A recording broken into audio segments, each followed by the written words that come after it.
আজকে মাঠে খেলা, তাই সবাই 14 বার খালি ফোন করছে, সেই জন্য তাড়াতাড়ি দুপুরে ভাত খেয়ে না ঘুমিয়ে বেরিয়ে পড়লাম।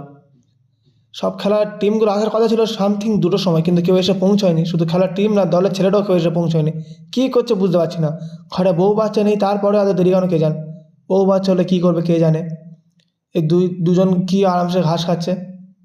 বাচ্চারাও মাঠে চলে এসেছে, কিন্তু দলের ছেলেদের আসার নাম নেই। শাহরুখ খানের ভাই দেখে নিন, আমার হাতে একটু কারুকার্য দেখে নিন আপনারা। করার সুযোগ পেয়ে তাই ছাড়ছে না, যে রকম হোক।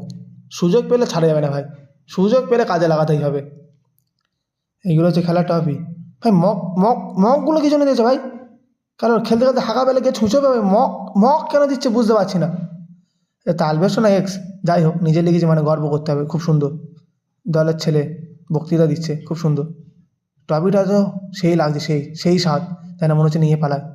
খেলা শুরু হতে হতে সন্ধে, দুটোই টাইম দেওয়া হয়েছিল। মনে হচ্ছে না পুটকির পেছনে সেই গরম